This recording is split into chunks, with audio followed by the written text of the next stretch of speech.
कृषि सुधार विधेयक को अमली जामा पहनाया गया, दोनों जगह से पास हुआ। चूँकि देश के आदरणीय प्रधानमंत्री जी कृषकों की आय दुगुनी करने के उद्देश्य से यह विधेयक लाने का काम किया, विपक्ष के लोगों ने न सिर्फ उपसभापति महोदय जो हमारे इस झारखंड की धरती पर ही वर्षों तक काम किए हैं, बहुत मशहूर संपादक भी रहे, राज्यसभा के दूसरी बार सदस्य चुने गए और उपसभापति चुने गए, उनके साथ दुर्व्यवहार किया, रूल बुक फाड़ दिया, वहाँ मार्शलों के साथ हाथापाई किया। ये सब आप लोग जानते हैं। ये विपक्ष के लोग जनता को बरगलाना चाह रहे हैं, किसानों को बरगलाना चाह रहे हैं।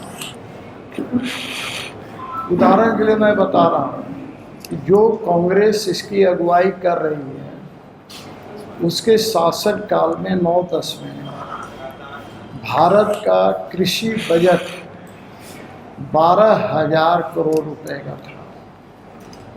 उसको मोदी जी ने बढ़ाकर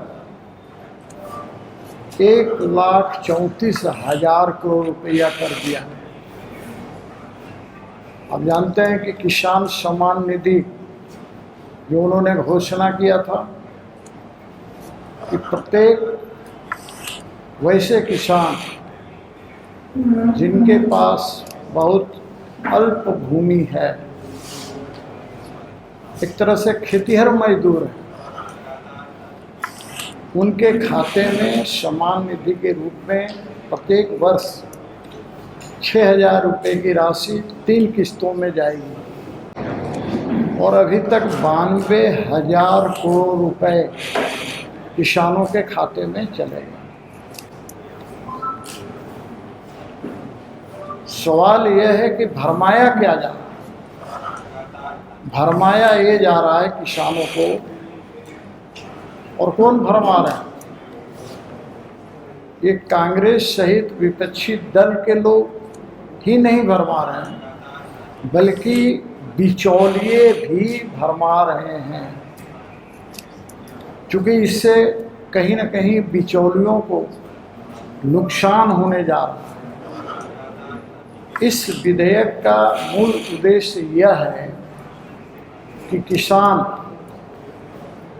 अपनी उपज को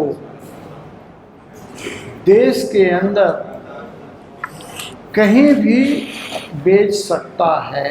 कुछ लोगों को है कि भाई मंडी व्यवस्था समाप्त हो जाएगी। बार बार आदरणीय प्रधानमंत्री जी, कृषि मंत्री जी कह रहे हैं कि कोई मंडी व्यवस्था नहीं समाप्त होगी, मंडी व्यवस्था रहेगी। फिर दूसरा कहा गया कि जो एमएसपी है उसको समाप्त कर देगी। प्रधानमंत्री जी ने कहा, कृषि मंत्री जी ने कहा कि भाई एमएसपी जो है वो भी रहेगी।